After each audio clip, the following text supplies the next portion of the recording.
Welcome to How to Build a Tent. This show is not about tent building, but it's how to make you successful. My name is Matt Williams. Thank you for listening to the show, for watching the show. Today, we have such a great interview in store for you. We have Anthony Hopp from Samaritan Ministries coming on to talk about an alternative to healthcare. A great option for those of you wanting to look for an affordable option. I'm moving to Florida really soon, and I'm looking at my healthcare options, and it's just crazy how big our deductibles are, how much our payments are, especially for a whole family. And doing the research on this company, Samaritan Ministries, and their sharing kind of business model, it looks like it's a lot more affordable than any of the other traditional insurance companies. Their business model, their pricing. So pay attention to this, check this out. And this is also going to be really a great way for us to be pulling our money out of different companies that help form abortions. I've talked to you before about how my wife and I are looking for doctors and OBGYNs and all of those different companies and physicians and specialists that could do abortions, and making sure that we don't put any money towards that and contribute to anyone who does perform those atrocious things. And picking a healthcare service that doesn't support those things is another way you can do that. Before we get into the interview, I want to let you know we're part of the Fight Laugh Feast Network. Go to fightlaughfeast.com, become a member, put in HtBT in the memo field, and you'll get a great mug like this. And you'll also be supporting what we are doing here, and you'll get tons of great benefits. Now, let's go jump right into this interview with Anthony Hopp, and then I'll have some comments afterwards. Anthony Hopp, welcome to the show. You are the Vice President of External Relations at Samaritan Ministries International, has been with the ministry since 1997, a graduate of Eastern Illinois University. Anthony has served in various roles for Samaritan over the years. He's had a front row seat to God's protection of and provision for Samaritan Ministries, as it has grown from a few hundred households to over 82,000 members. Wow, I didn't realize it was that big. That's awesome. Anthony has been married to his wife, Jen, for 25 years, and they have 2 sons. That's awesome. So I feel like I should ask you for marriage advice to start. 25 years, that's amazing. Yeah, that's God's best plan for conforming you to be more in His image, I guess. But Amen. Amen. Yeah, that's great. Good to be with you today, Matt. So glad you took the time. I really appreciate it.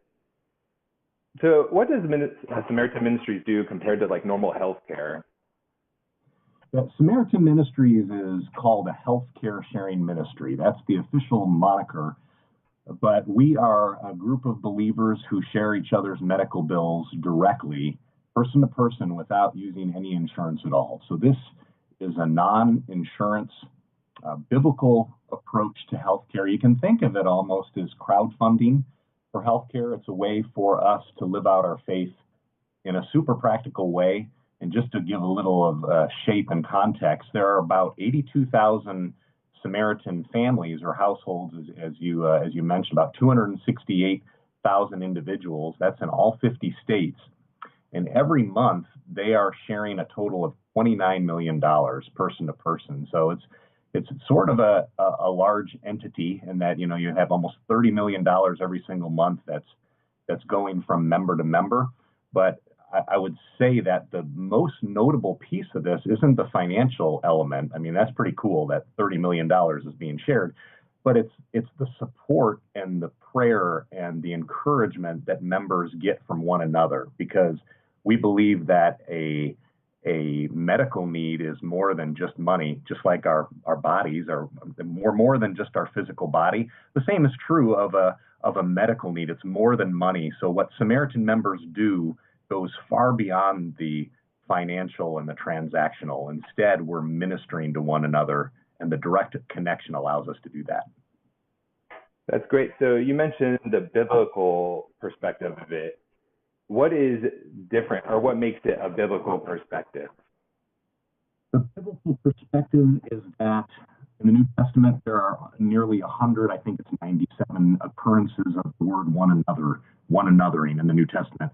About half of those are commands to believers to pray for one another, to encourage one another, to love one another. In Romans 12, the second half of the chapter, there's some short exhortations from Paul revolving around love being in action. And I remember a while back, I was reading through that, and it suddenly struck me that the activity of Samaritan members is almost exactly what Paul lays out here. For example, he says, I think beginning in verse 9, he says, to be devoted to one another in love. Well, Samaritan members are devoted to the idea of bearing their brothers and sisters' burdens. That as a Samaritan member, I'm ready with my monthly share that if a brother or sister in Christ has a medical need, I'm going to be there. And not just with the financial help, but I'm going to be praying for them and encouraging them. Another exhortation in that list in Romans 12 is to be faithful in prayer. Prayer undergirds everything that Samaritan members do. I mentioned that it's not the financial piece that's most important, but it's the prayer that members get from one another. In fact, when a Samaritan member has a really large medical need, maybe in the hundreds of thousands of dollars, maybe over $1 million, you would think that the first thing that they would mention, Matt, would be, my goodness, these strangers sent me all of this money. I can't believe it. And I was able to pay my providers. That's all great, but that's not what they talk about. They say the cards and the notes just blew us away. We were so encouraged. Our family was so blessed. So being faithful in prayer is the second one. The third one that Paul mentions there is to share with the Lord's people. Of course, we've already established this isn't insurance, it's sharing. So this is what members are doing. And then finally, one of those exhortations is to rejoice with those who rejoice and mourn with those who mourn. And so medical needs take on all forms. You know, some of them are pretty serious, where a family is going through challenges and difficulty and trials, and so we're able to come alongside and mourn appropriately. But then some of the medical needs are good outcomes, whether it's a baby being born or a family experiences healing. But through it all, Samaritan members are able to support one another. And so I think that really is the discipleship element that's at play with Samaritan members. That's really great. Can you talk a little bit more about how do the notes and the prayers work? Yeah, every month I am told where to send my monthly share. So it's worth noting that I don't send it to the Samaritan office. Once a year I do. That's an administrative fee. But 11 months out of the year, I'm given the name and address of another Samaritan member who has a need. And so I not only send my monthly amount to them, but I'm sending a note of encouragement or a prayer as well. And I learned firsthand of the impact of this when I had my first medical need. It was back in March of 1998, kind of an old timer as far as being a Samaritan member goes. But our family had experienced a pretty sudden medical need around my son who became very ill. By God's grace, he was healed. But then after the fact, my wife and I realized, man, we've got another crisis. We've got thousands of dollars in medical expenses and no health insurance. I had 6 months earlier to this point, I had joined Samaritan Ministries, which was a pretty small group at the time. Mm-hmm. And now I'm thinking, I sure hope this works. And of course, we received all the money we needed in a timely way so we could pay the providers. But the thing that blew me away was that the people I had never met from coast to coast were sending these cards and notes. And they weren't just, praying that you get well. I mean, sometimes there'd be some of that, and there's nothing wrong with those general kinds of prayers. But what struck me was they were so specific. People would share scriptures that my wife and I had been meditating on. And so we would be like, whoa, the Lord was just talking to us about this. And here he uses one of his other children to encourage us.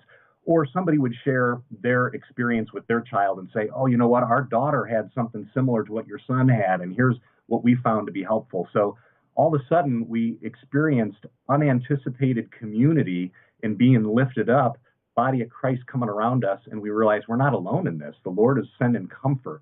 So that's what we mean by the cards and notes. It's just not like a nice little afterthought. What a nice Christian thing to do, send a card or note. It's that we don't often think about that when we have a medical need, it's disruptive on many fronts in the household, and there's a lot of emotional and spiritual considerations as well. So to have the body of Christ coming around you, rallying in your time of need is super powerful. Yeah, definitely. I have a brother who has Down syndrome, and the first 3 years of his life were in the hospital. And the spiritual aspect and the emotional was just as important as the financial and the physical issues to overcome as well. So that's really great. That's really neat. It's another avenue for God to speak and to use you guys. That's awesome. Yeah.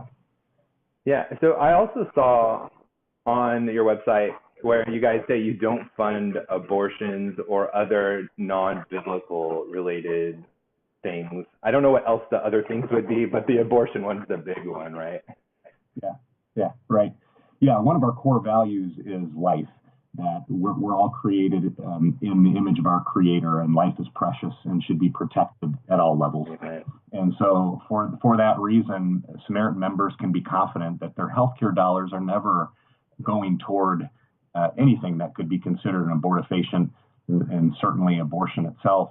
Other unbiblical practices, could be gender reassignment surgeries, and just as our culture continues to go off the rails and in its hostility and antagonism toward our Creator, we believe that this is a safe haven and an oasis for Christians. That it's not a matter of boycotting or railing against the way. I mean, the world is lost, so what do we expect? But at the same time, there's something that we can do about it. We can come together and live out our faith and values. And a lot of people are surprised to learn that their insurance premiums are likely paying for abortions. But since most of insurance companies cover that, the logical extension is that my healthcare dollars then are going toward that too. So that's one of the many reasons that people are excited to find Samaritan Ministries and approaches like this, because it allows us to do something that's consistent with what we believe. Yeah, that was actually the biggest selling point for me, that is getting me to leave my employee-sponsored health insurance for this. My wife is pregnant with our second child, and we have been going through the OBGYN process, where you go every month or whatnot. And then my wife just had the thought, like, wait, I don't know if my OBGYN performs abortions or not. And it turns out she did. And it really kind of just was hard for us, because we don't want to contribute any of the resources God has given us. We want to be good stewards, and we just don't want to participate in that and all, encourage it, fund it in any way. And so we went on a search for OBGYNs, which is incredibly hard to do, to find like pro-life OBGYNs, which is strange to me. You would think there would be more, being able to see life so often in the office. But insurance is another way to do that, to stand for what's right, to stand for biblical values. And it's great that you guys provide that. I really love that. Yeah, we praise God for just the way He's protected healthcare sharing, whether it was through the law several years ago when the Affordable Care Act became law of the land, and there was an exemption for healthcare sharing ministries like Samaritan to continue doing what they're doing. So, yeah, we are so grateful for the religious liberty that we have to be able to live out our faith and values in that way. Yeah, that's great. Okay, so I want to talk more about the business side now.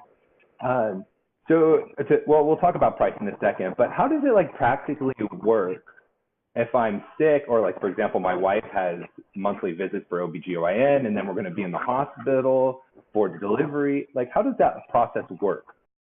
Yeah, we have two basic membership levels. One's called Samaritan Classic, one's called Samaritan Basic. Samaritan Classic is the more robust out of the two, where you pay a little bit higher monthly share, but more of the medical need gets shared. Samaritan Basic means that I pay a little bit less per month, but then I will take on a little bit more of the cost. So there's some flexibility that families can determine what they want to do. But no matter what level you're with, whether it's classic or basic, we're looking at the cost of the entire medical need. So we don't think in terms of annual deductibles like we'd be accustomed to with insurance. We look at it on a per injury or per illness basis. I'll give you my own example. About 7 years ago, I broke my right foot, sprained it pretty badly, and I had a lot of cost associated with it. I had to go to ER. They x-rayed it.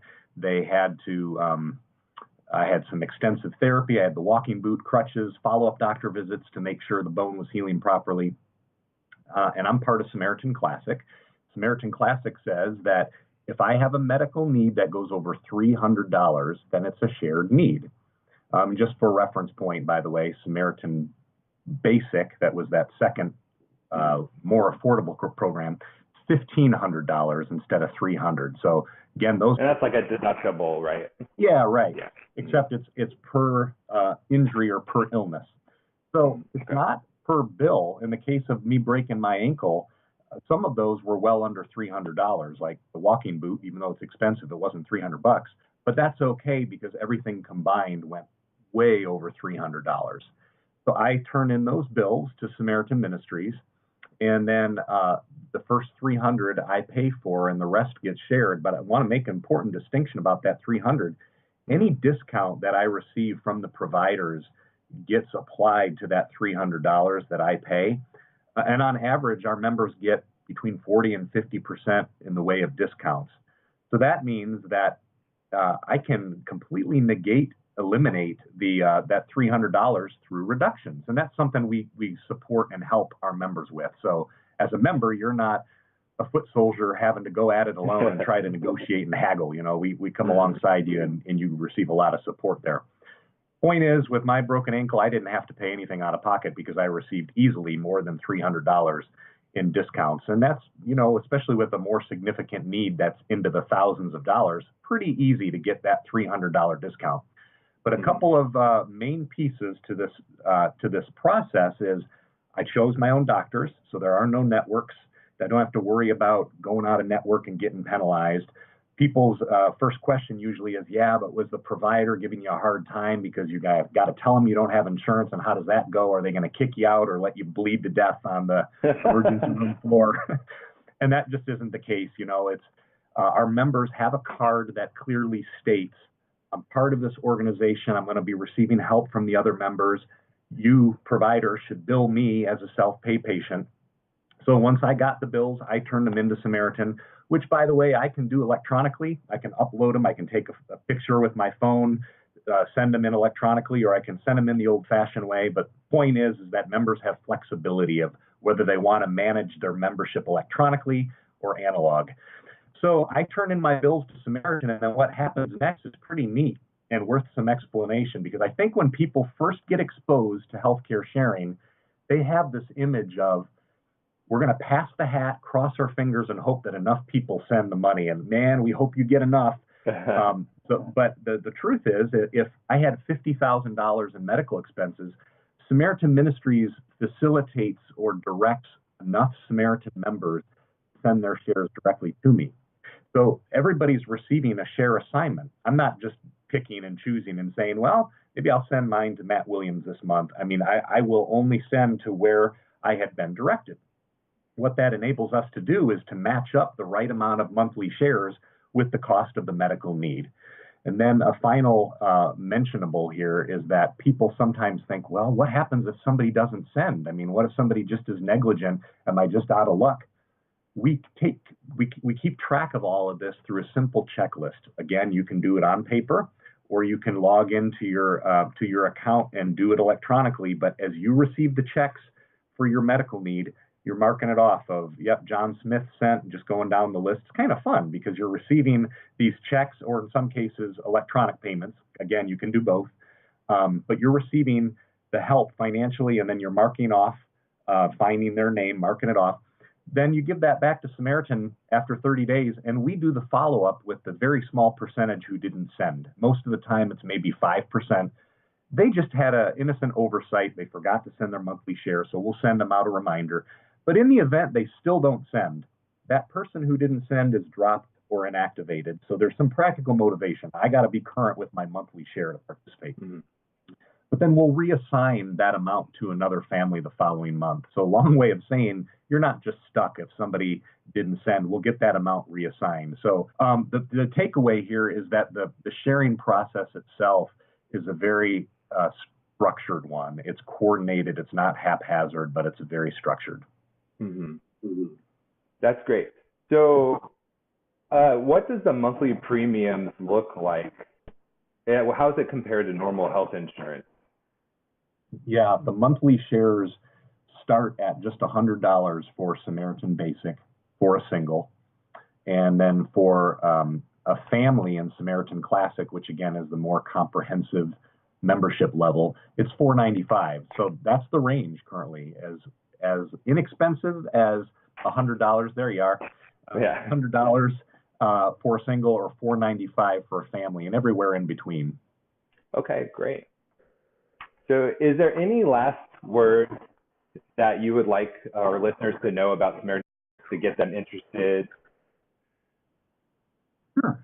Yeah, Samaritan Ministries, I would say, is one of the ways that we are seeing true healthcare reform. There's not a shortage of talk now about whether it's Medicare for all, or there's also some talk of, well, do we strengthen the ACA? The House Democrats a few weeks ago came out with a plan to do that. The Trump administration is saying they have a plan for healthcare.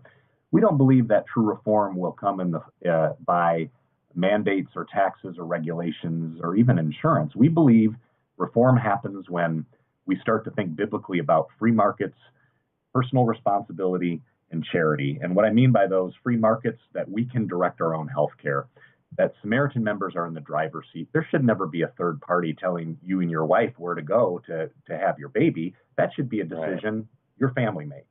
So free markets are important. The second component, those personal responsibility. Our members aren't just going to the provider, slap down a card, and then it's somebody else's business. You take care of our members are engaged. They're actually seeing the bills. They're seeing the crazy price disparities that exist between providers. Things like Healthcare Blue Book that is available to our members. It's like Kelly Blue Book for cars. Healthcare Blue Book is for providers. And if you would look in your area, hospital A and B, exact same procedure, but there usually is an enormous discrepancy between those. So by just shopping around a little bit, our members can be good stewards. So there's personal responsibility. That's the second. Free markets. That's so great. And then true charity, that when you tax one group of people and distribute it to another, even if it's the name of healthcare, that's not charity, it's theft. And so this is a way for members to voluntarily come together and to be charitable and to share with each other. So we think that's where true reform begins. Oh, that's awesome. Anthony Hopp, thank you so much for your time. You can go to SamaritanMinistries.org. They have the Facebook page, Samaritan Ministries, and then Twitter is @SamaritanMin, M-I-N. I'll put the links in the show notes, because I'm definitely going to go check this out, and you should too. Anthony, thank you so much.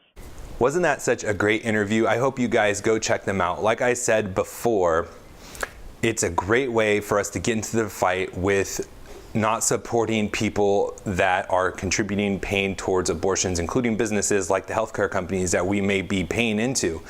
It's a great opportunity for that. I just want to say thank you to Anthony for sticking with the technical issues that we had. Sounded like I was on a mobile phone because I had to backup, microphone had to kick on, and then had to have the backup camera kick in. So I really appreciate just the graciousness, Anthony, and sticking with us through it. I hope you enjoyed that. If you have any questions, what they're doing, Samaritan Ministries, please check them out. Follow them on Twitter. Reach out to them. They are a great company, and it's a great Christian ministry, a great way for you to get into the fight. And if you have any questions for me, please reach out to me. Love to hear from you. Until then, we'll talk to you next time. God bless.